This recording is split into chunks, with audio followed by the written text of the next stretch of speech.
Bueno, bien, continuamos en vivo en esta Feria Digital del Libro Resistencia 2020, últimos días ya de feria, y ahora va a estar con nosotros Julián Zicari nuevamente en esta Feria del Libro, hablando de sus dos libros, Crisis Económicas Argentinas de Mitre a Macri y Camino al Colapso, cómo llegamos los argentinos al 2001. Y va a estar también Juan García, que es profesor de historia, especializado en lo que es la parte historia del Chaco, dándole por ahí un marco a esta charla de debate y hablando de lo regional, lo que nos toca más de cerca a nosotros. Así que bueno, bienvenidos a ambos. Gracias, Julián, por estar nuevamente con nosotros. Gracias, Juan. Un placer. Muchas gracias por invitarnos nuevamente.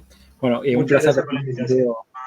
al profesor Juan García, que la verdad que un lujo tenerlo y aparte que me parecía la persona más idónea para entrelazar lo que vamos a tratar de abordar, que bueno, obviamente las crisis, la inestabilidad, pero la posibilidad de articularlo con la historia específica de Chaco, cómo se vivió, seguramente cómo lo padeció y cómo se fue articulando su propia historia, su economía, con las coyunturas. Bueno, acá vamos a hablar de los grandes problemas que tuvo la historia argentina, bueno, que se expresa especialmente en las crisis.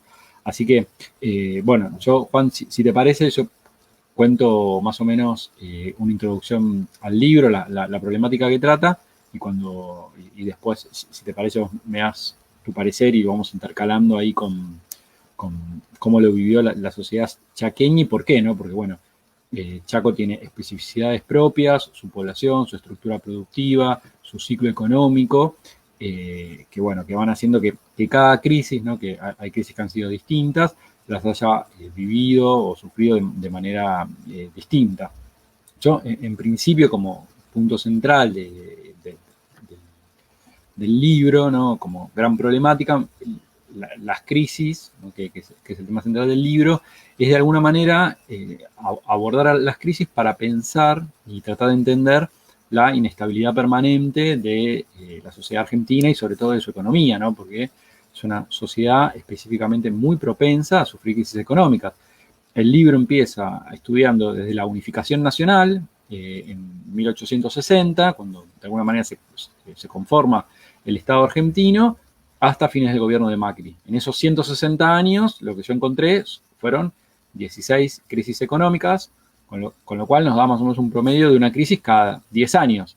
Tema que la situación es mucho más vertiginosa y terrible cuando se repasa el último medio siglo, específicamente desde el Rodrigazo, en 1975, a fin del gobierno de Macri. En esos 45 años existieron 7 crisis económicas, con lo cual es una crisis cada 6 años y medio. Entonces, esto es algo que nos tiene que llamar mucho la atención, esa alta propensión.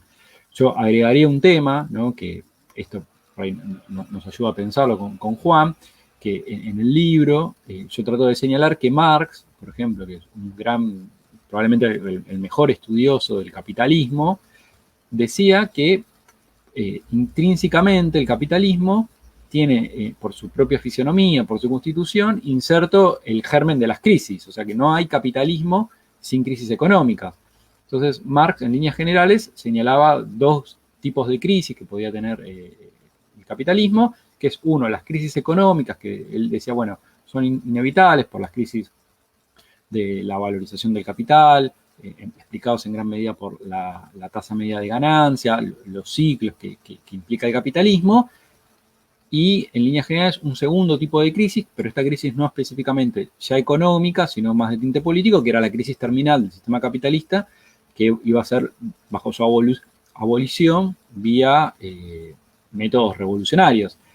El tema es que efectivamente uno lo que ve es que en todas partes del mundo donde ha existido y existe el capitalismo, todas esas sociedades están sujetas a crisis, las han padecido de manera más grande, más chica, pero no hay ninguna sociedad capitalista donde no haya sufrido crisis económicas. Pero entonces acá aparece una pregunta específica que tiene que ver con que el capitalismo argentino ha sido mucho más vulnerable, mucho más sensible a sufrir las crisis económicas. Entonces tiene que ver con características propias, porque uno no ve, por ejemplo, no solo que las grandes potencias no sufren las grandes potencias centrales, ¿no? del capitalismo, crisis económicas tan profundas y tan reiteradas como la sociedad argentina, sí la sufren, ¿no? Pensemos la crisis de 1930, incluso la crisis de 2008, o las turbulencias que se pasó en la década del 70, que todas las potencias la sufrieron. Pero primero, no la sufren con la regularidad argentina y tampoco con el nivel de profundidad de la sociedad argentina. Y esto, lo que es llamativo es que no solo no lo sufren las potencias, sino que tampoco economías de características similares a las argentinas, porque uno puede decir, bueno, pero Chile, por ejemplo, que lo tenemos acá al lado, Uruguay, Paraguay, Bolivia, Brasil, tampoco se ven tan expuestos a las crisis y a la alta inestabilidad de nuestra sociedad. Obviamente son países tercermundistas, latinoamericanos, con economías desequilibradas, pero bueno, acá me parece que está un poco la pregunta. Entonces, yo creo que parte de la respuesta que intento dar en el libro, como elementos para tener en cuenta, son 2 o 3 elementos. Y ya te voy dando pie a vos, Juan, pero los menciono. Uno tiene que ver con las características específicamente económicas, y cada modelo económico del país tuvo características o vulnerabilidades específicas, todas relacionadas con el sector externo de la economía, ¿no? Lo que eso señalaría el carácter subdesarrollado, periférico o tercermundista de la economía argentina, porque siempre que se resintió el sector externo, el país sufrió. Entonces, como primer punto. Pero más allá de las características también económicas, ¿no? Ya sea de cómo se estaba estructurando el modelo económico o el ciclo de acumulación, hay elementos sociales y políticos que se asocian también a las crisis. Me parece que este último medio siglo argentino, con esa recurrencia tan fuerte a sufrir crisis, yo intentaría entrelazarlo con la forma en que se busca valorizar el capital, cómo entrelazan los grandes capitales su modo de acumulación y de lograr, porque pensemos lo siguiente, las crisis, por sobre todas las cosas, por lo menos en este último medio siglo, han funcionado esencialmente como grandes mecanismos de transmisión de la riqueza. ¿Eso qué quiere decir? Que sectores económicos que tenían determinado nivel de ingreso, determinado nivel de riqueza, a través de las crisis lo han transferido a otros, que esos sectores los han acaparado. Bueno, en Argentina lo que hemos visto es que una pauperización y un despojo permanente de los sectores populares, de las clases asalariadas, por las crisis, ¿no? Uno lo ve en los niveles de pobreza, que han sido crecientes en el último medio siglo, cada vez con tasas estructurales cada vez más altas, y sectores económicos cada vez más concentrados, fuertes, multiimplantados, que han logrado un dominio y un control de los sectores claves y específicos de la economía nacional. Entonces, acá hay un elemento que las crisis terminan siéndole funcional a los grandes actores o grupos económicos del país. Entonces, esta no es una característica menor, ¿no? Entonces, porque aparte de funcionar como un elemento de acumulación y de captura de la riqueza que permite precisamente la concentración económica y el beneficio para estos grandes actores, pensemos, por ejemplo, Techín, Compán, Arcor, Loma Negra, Clarín, los grandes grupos económicos, el grupo Macri, Bridas, bueno, los sectores más concentrados, uno ve su desempeño en los últimos 40 años y no ha sido otro más que el crecimiento, la concentración, la multiimplantación de empresas, la multiimplantación sectorial. Entonces, que bien, frente al perjuicio generalizado de la economía, del país, de la población cada vez más pobre, un Estado cada vez más endeudado, más atrasado, un mercado interno más débil, hay sectores que se han enriquecido y se han visto favorecidos. Entonces, la lógica de la inestabilidad económica permanente y el acecho del colapso ha sido perfectamente funcional a estos sectores. Entonces, acá este entramado, ya sea económico, empieza a funcionar en relaciones políticas, por el poder que han adquirido estos grupos de condicionar a los gobiernos y a las economías, incluso en las crisis, a lograr presionar a los gobiernos para que en esos momentos de fragilidad económica, presionar a los gobiernos para que apliquen el programa empresario que estos sectores demandan, y también como mecanismo no solo de transferencia de recursos, sino como una gran estrategia de disciplinamiento social, de someter y tener controlados a los sectores populares, a las clases obreras, porque en el momento de las crisis, cuando estalla lo peor, los sectores populares dejan de reclamar mejoras sociales y pasan a adoptar estrategias defensivas, ¿no? Se ponen simplemente a implorar, no empeorar, no estar cada vez peor y aguantar la tormenta porque están bastante desprotegidos. Entonces, bueno, ya cerrando, lo que veo es la relación entre modelo de acumulación, funcionalidad de concentración económica, el poder político y el disciplinamiento social. Entonces, estas como grandes líneas generales me parece que sirven para pensar por lo menos la inestabilidad del último tiempo. Bueno, no sé, Juan, si vos querés hacer una apreciación general del libro, bueno, unos comentarios sobre esto. Bueno, yo creo que todo esto que plantea el libro se puede pensar a través de la historia del Chaco y de la historia regional.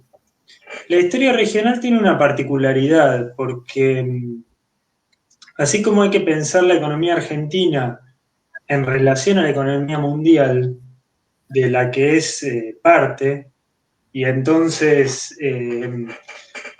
por lo menos en nuestra comprensión, las dificultades del sector externo de la economía argentina son una traducción de los límites del desarrollo del capitalismo argentino en el marco del mercado mundial. Así también creo que corresponde pensar la economía regional en relación a la economía nacional y a la economía mundial. Y en ese punto creo que el desarrollo económico del Chaco nos da pie para pensar algunos de estos fenómenos. El libro de Julián arranca explicando lo que es el modelo agroexportador.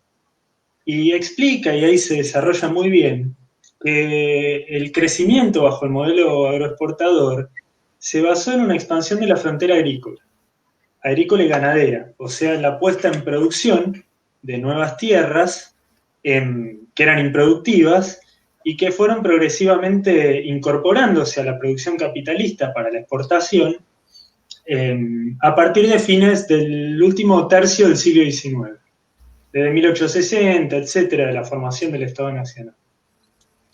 Bueno, ¿cómo entra el Chaco en esta situación? Esta es la etapa de la conquista del Chaco. Es la etapa de 1880, de la conquista del acaparamiento por parte del Estado de los territorios que eran territorios indígenas, con dosis enormes de violencia por parte del Estado Nacional, con castigos ejemplares a los caciques que resistieron la conquista, y el objetivo fundamental de esa conquista fue colocar esas grandes extensiones del monte chaqueño al servicio de un desarrollo capitalista.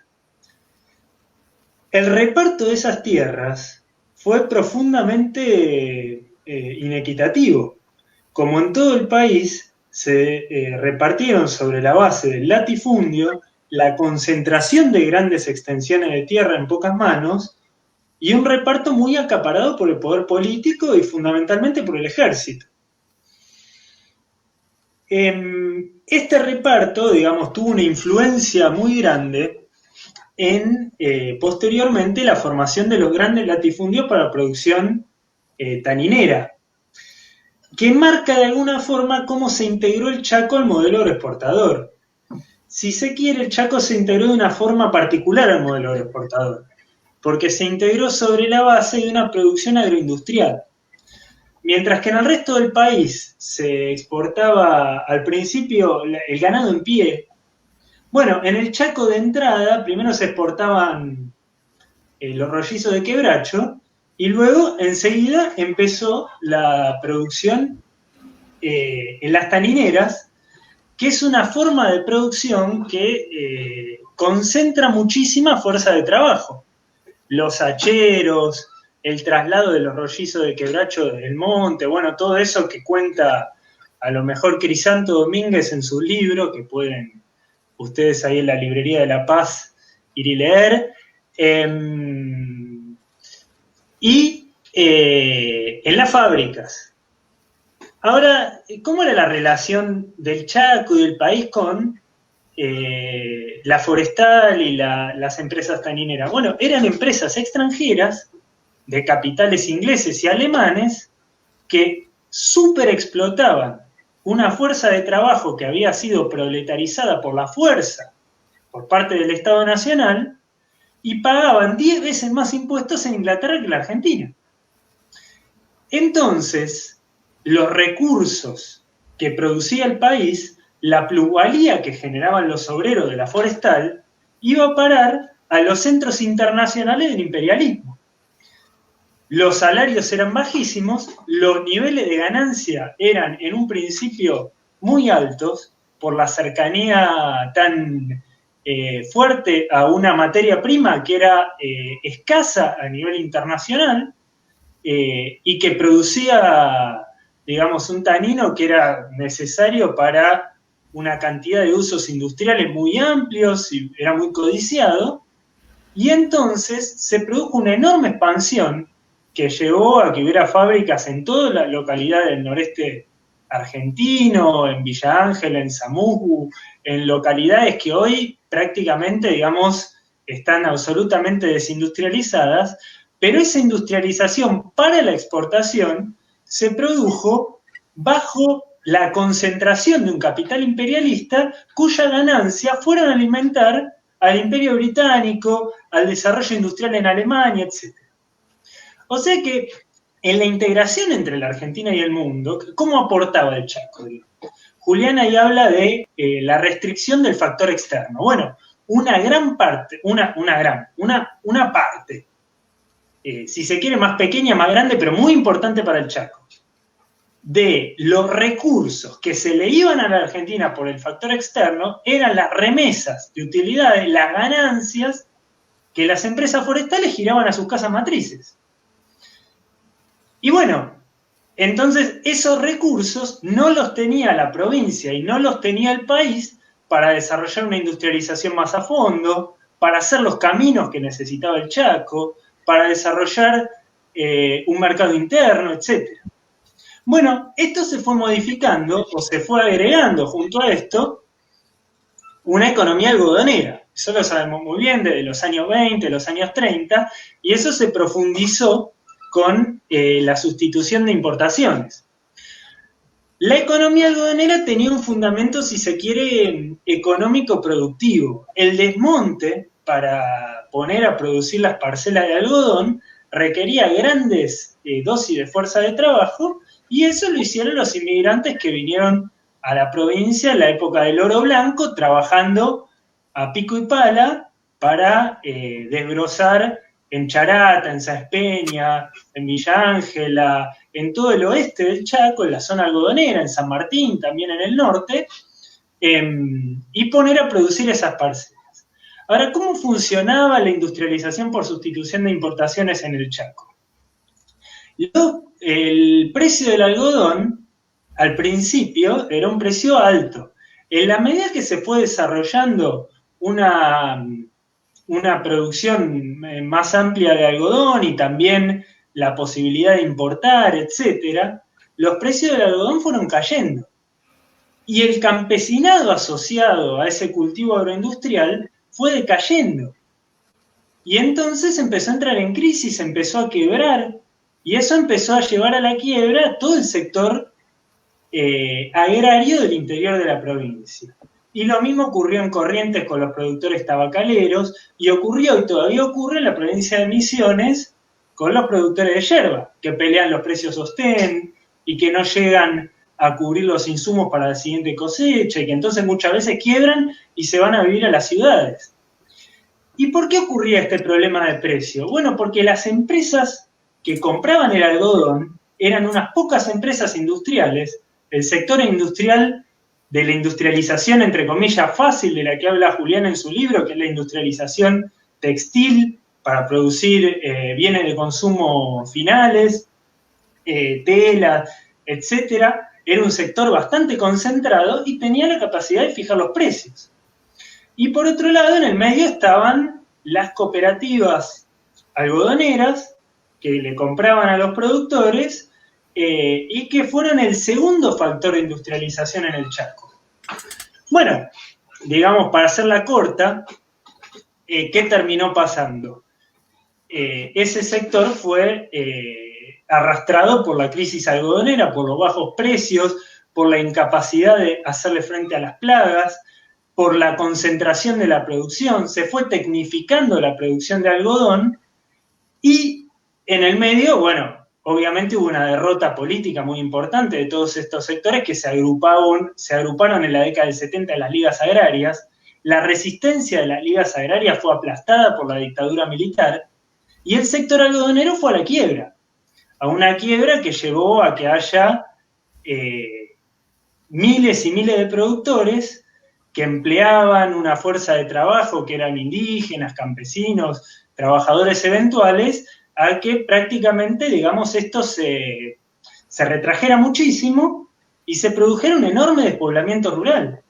Entonces, si uno va hoy a Quitilipi, en donde había en esa época 8 o 10 desmontadoras de algodón, hoy no queda ninguna, queda una en Sáenz Peña, que llegó a haber, creo, 16, en Charata, en Hermoso Campo, en Campo Largo, bueno, en todas las localidades. Entonces esto engarza de nuevo con la crisis y digamos, el último gran viraje nacional, que es el viraje sojero. El viraje sojero tiene que ver con lo siguiente: entra en crisis el algodón y a partir de mediados de los 90, con la autorización de Felipe Solá de la soja transgénica, comienza una nueva etapa de expansión de la frontera agraria, bajo la égida de los pools de siembra. Y entonces, sobre la base de la crisis del algodón, se va desarrollando el cultivo de soja, que va avanzando, y pronto la cantidad de hectáreas para el cultivo sojero superan a la cantidad de hectáreas del algodón. La soja da enormes ganancias a los pools de siembra, a los productores de semillas transgénicas, en este caso las empresas que venden los combos de Roundup, agrotóxicos y semillas transgénicas, y a quienes concentran el comercio de exportación. Pero la soja prácticamente no genera fuente de trabajo. Esto lo sabemos muy bien porque la economía de la provincia se ha resentido muchísimo de la falta de empleo rural que provocó la crisis del algodón y el auge de la soja. Entonces, los recursos que genera la provincia por la exportación de soja, de nuevo, como ocurrió con el algodón, que vendía a bajo precio, como ocurrió antes con el tanino, ahora de nuevo con el cultivo de la soja, tampoco son el factor de un desarrollo autosostenido, independiente en la economía provincial. Y no son el factor de eso porque están colocados en el marco de un esquema económico capitalista en la Argentina que tiene el objetivo del pago de la deuda, que tiene el objetivo de generar divisas que van finalmente al sector externo y que está manejado por intereses capitalistas que no tienen ningún interés en propiciar una industrialización que lleve adelante fuentes de trabajo. Bueno, alguno me dirá, está bien, pero con Capitanich se generaron algunas empresas industriales. Sí, bueno, uno podría decir, en el parque industrial emblema de la provincia, que es el Parque Industrial de Tirol, las fábricas más o menos considerables eran 4. Platex, Santana, El Toba y... se me fue de la cabeza. Platex, Santana, El Toba y bueno, y Unitan, obvio. La taninera que quedó residual de la Forestal.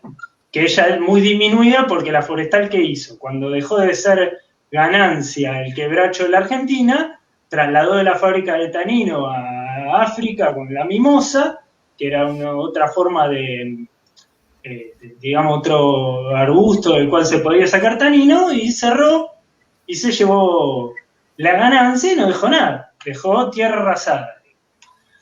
Ahora, la fábrica de esta pseudo-industrialización, anunciada con bombos y platillos, estaban basadas fundamentalmente en subsidios estatales y sufrieron, en el caso de las textiles, subsidios estatales.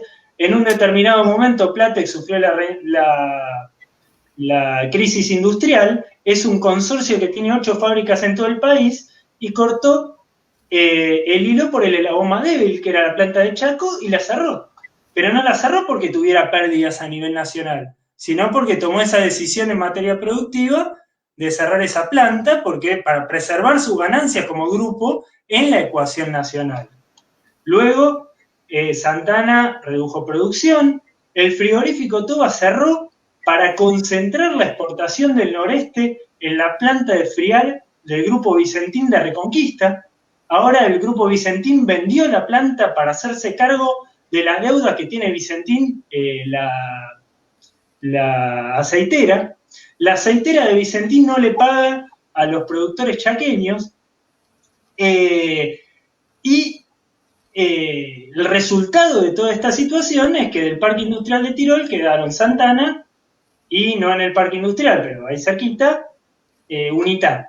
O sea que hemos perdido de las fábricas que se había logrado instalar, dos de las más importantes. Y esto es el resultado de todo este esquema económico. Entonces, yo para finalizar, quería, digamos, desarrollar el siguiente planteo. La estructura económica del país ha atravesado diferentes ciclos, pero tiene una cantidad de invariantes. Una producción sumamente concentrada, monopólica, que ha, digamos, dejado arrasada las regiones periféricas dentro del país, que ha servido para la fuga de capitales, para la ganancia de las empresas imperialistas, y que no ha sido capaz de generar una industrialización que genere la fuente de trabajo que necesita todo el país, el Chaco y todo el país. Bueno, para nosotros la forma de revertir esto es finalmente un cambio en la clase social que dirige el proceso económico. Creo que, digamos, donde ha fracasado esta burguesía nacional, creo que la tarea de sacar adelante el Chaco y el país tiene que corresponderle finalmente a la clase obrera y bueno, parece que un poco, no es la conclusión del libro, es la conclusión mía esa de todo esto. El libro tiene otra conclusión, que es que, digamos, en el país hay dos grandes modelos: el bloque de fuerzas del populismo o el peronismo y el bloque de fuerzas de la derecha neoliberal. Yo quería preguntarte, a lo mejor, Julián, si vos tuvieras que encasillar el gobierno de Capitanich, ¿en qué bloque de fuerzas lo pones? Y la verdad no cuento con herramientas para conceptualizarlo. Mi propia ignorancia, no es que le esquivo la pregunta, sino porque no conozco suficiente la historia chaqueña. Yo lo que tiendo a pensar que muchas provincias lo que tienen son tejidos productivos y sociales muy, muy debilitados, lo cual los hacen mucho más débiles a la hora de ejercer una presión efectiva, ya sea a nivel político o económico, sino que en muchos casos terminan administrando los recursos que a veces derrama de la periferia, del centro a la periferia. O sea, no conozco específicamente, para dar precisiones, el caso del Chaco, pero muchas provincias, por ejemplo, viven específicamente de los fondos de la coparticipación federal.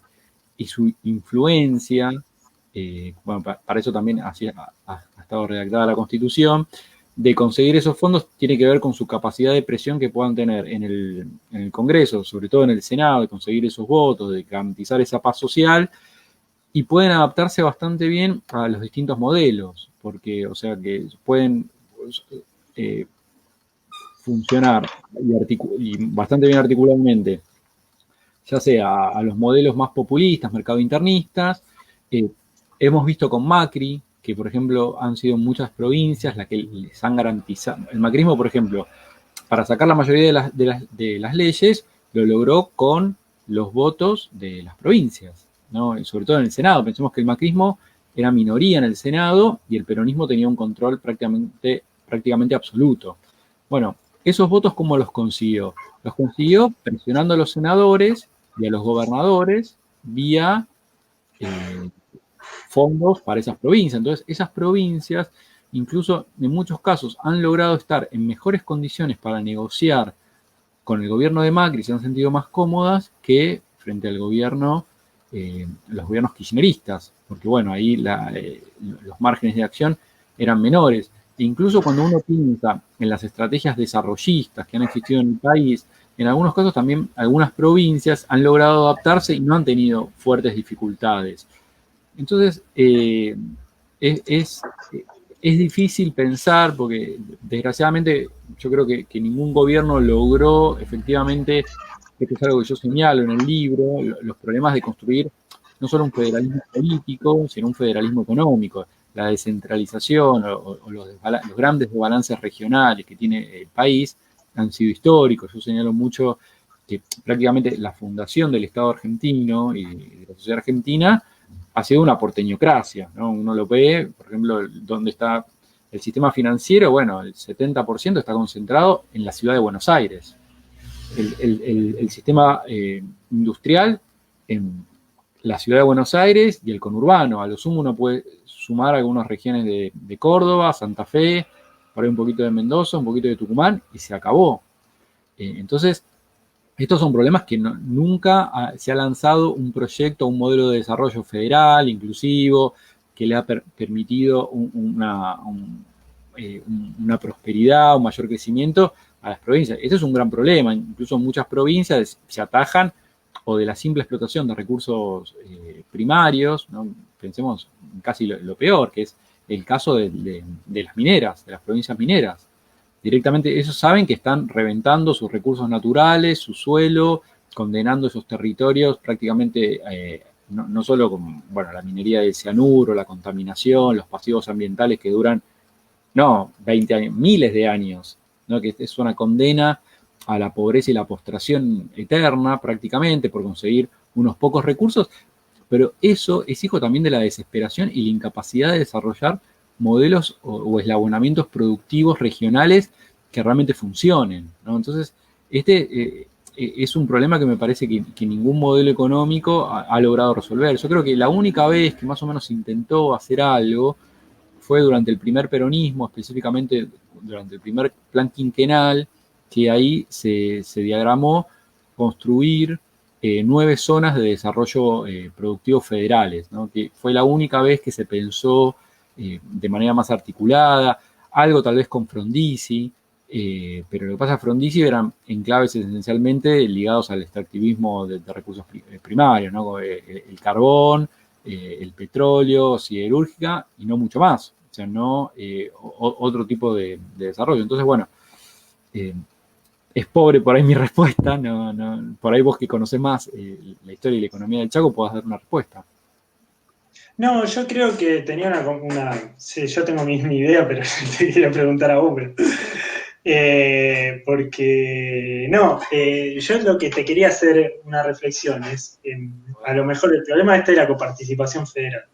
Eso es interesante, lo que vos decís es cierto, además en el caso del Chaco fue muy notorio porque los diputados por el Chaco le dieron quórum a la reforma jubilatoria de Macri, Elda Pértile y Juan Mosqueda, que diputados por el peronismo, ni hablar los radicales, obviamente, pero los diputados nacionales por el peronismo, que eran del bloque de Pepo, le dieron quórum en las leyes centrales que necesitó el macrismo, incluso en esa fatídica reforma jubilatoria del 18 de diciembre para destruir el índice de movilidad. Bueno, ahora, esto que vos decís de la coparticipación, que es interesante también poner en contexto por qué las provincias dependen así de la coparticipación. Yo no conozco otros casos, tampoco uno puede ser experto en todo, pero sí estoy convencido que en el caso del Chaco fue un saqueo de recursos naturales y humanos al servicio de los intereses que dominaron política y económicamente el país, que fue brutal. Porque si el Chaco hubiera contado con los recursos que produjo bajo la época de la forestal, para desarrollar un proceso de industrialización, de crecimiento, de integración regional, realmente tendría que ser hoy una potencia, porque fue un monopolio mundial de un producto estratégico para todo el mundo capitalista. Entonces, ¿a dónde fue a parar esos recursos? Y ahí es donde viene el problema de que para desarrollar una industrialización en el país hay que quebrar ese sometimiento al imperialismo. Porque acá, digamos, yo creo que lo que vos expresás en el análisis de la sustitución de importaciones en esa parte del libro son las dificultades que tiene no la Argentina, sino cualquier país en constituir lo que se llama un fondo de industrialización. ¿Qué sería un fondo de industrialización? Un fondo de industrialización son los recursos necesarios para desarrollar la industria pesada. La Argentina nunca tuvo, digamos, una estructura social en donde pudiera desarrollar esos recursos. Por eso había una comparación que capaz que vos me podés ayudar porque no me la acuerdo bien, de que cuando se construyó la laminadora de aluminio o de acero, una de esas cosas, en la Argentina se inauguró la primera, después de la Segunda Guerra Mundial, en los años 60, Japón había inaugurado una de esas por año. Entonces esa es la diferencia entre un país que tiene una industria pesada, tiene un fondo de industrialización para desarrollar una industria pesada, y un país que no lo tiene. ¿De dónde podía la Argentina sacar los recursos para un fondo de industrialización? Bueno, de las ganancias que había producido el modelo agroexportador, de las ganancias que habían producido las economías como las tanineras en el Chaco. Pero esas ganancias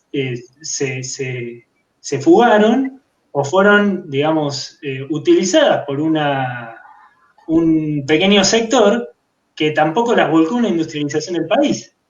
Entonces, el resultado es que yo estoy convencido de que para quebrar esos límites que vos ves en la industrialización por sustitución de importaciones, en el crecimiento de stop and go y eso, que implicaba crear un fondo de industrialización para el país, había que quebrar a los sectores que tienen el monopolio de esos recursos, que son los recursos naturales con los cuales cuenta la Argentina para hacerse con ese fondo de industrialización. Y eso implicaba una transformación en la estructura agraria, una nacionalización de la banca, etc. Si no, en la industrialización por sustitución de importaciones, para reemplazar esos recursos que no existían, se recurrió a la inversión externa. Entonces, por ejemplo, ya Perón pidió el crédito con el Eximbank, armó los pactos con la Standard, después lo profundizó Frondizi, el crédito del fondo, de la Libertadora, etcétera, etcétera. Y bueno, Krieger Bacena, las automotrices, etc. Bueno, ahora tengo una reflexión también sobre el libro. Ese vuelque a la inversión externa, a los intereses de las multinacionales, después creó los intereses sociales que fueron la base del viraje a la valorización financiera, las multinacionales, etc. Pero esos intereses se crearon de la mano de los límites para constituir un fondo de industrialización, porque en la Argentina las riquezas, entre comillas, genuinas están dominadas por los sectores agrarios tradicionales, y en el hecho de que a falta de eso se recurrió a la inversión extranjera. Ahora después se fueron creando sectores que fueron la base social para el viraje posterior al rodrigazo y la dictadura. Bueno, estamos terminando. No te dejé contestar ni hacer una réplica. A Lautaro y sonó el botón de no sé cómo venimos con el tiempo, Lauti. Tenemos que nos quedan ahí un minuto de margen nomás. Bueno. No sé si quieren cerrar o despedirse. La verdad que para nosotros, Julián, un placer tenerte nuevamente acá en la feria. Ya sabés que estás más que invitado a Chaco cuando todo pase. Bueno, muchas gracias. Un placer igualmente participar y que ser considerado. Ya hace mucho que no voy para Chaco. Bueno, Juan vivió varios años, por eso se ha especializado, así que bueno, ha sido un placer. La vez anterior y esta también, un gustazo poder estar y ser parte. Y bueno, quería también agradecer a Juan, que se tomó el tiempo de leer el libro, hacer los comentarios. Bueno, el tiempo fue tirano con nosotros, pero nos permitió, por lo menos a mí, que yo reconozco mi ignorancia, que no soy un especialista en la cuestión del Chaco, pero ver cómo Chaco de alguna manera representa una pequeña muestra por momentos de cómo ha funcionado la economía, el patrón general de la economía argentina en cada momento, ¿no? De economía del tanino, la economía del algodón y la economía sojera, cómo siempre se articula y desgraciadamente siempre bajo formas primarizadas y bajo un capitalismo dependiente, sobre todo donde los capitales no quedan acá, no hay reinversión, no hay derrames productivos, no hay derrame de riquezas. Entonces, esta me parece que si no se reflexiona sobre esto y no se enfatiza lo suficiente, van a ser modelos que se van a seguir repitiendo y nunca vamos a poder cortar estas cadenas. Entonces, bueno, para cortar la primarización, primero hay que tener conciencia sobre eso, sobre esos problemas. Yo pediría que por ahí el cierre final lo pueda hacer Juan, que bueno, ha sido tan amable de leer y bueno, conoce tanto, así que bueno. Bueno, yo te agradezco, Julián, por la invitación y la verdad que es un placer siempre estar conectado. La verdad que, bueno, yo, como vos lo dijiste, hasta fin del año pasado viví en Chaco, después por circunstancias personales de diversa índole tuve que mudarme a Buenos Aires, extraño horrores. Además, la provincia está viviendo un momento muy complicado por la pandemia, estoy siempre muy pendiente de los temas, de instalar también acá en Buenos Aires los problemas del pueblo del Chaco y la verdad que me pone contento estar, aunque sea a la distancia, conectado con Resistencia. Bueno, Juan, Julián, un abrazo cálido a ambos entonces y un placer haberlos tenido con nosotros en esta feria. Gracias. Gracias a ustedes por la invitación. Saludos.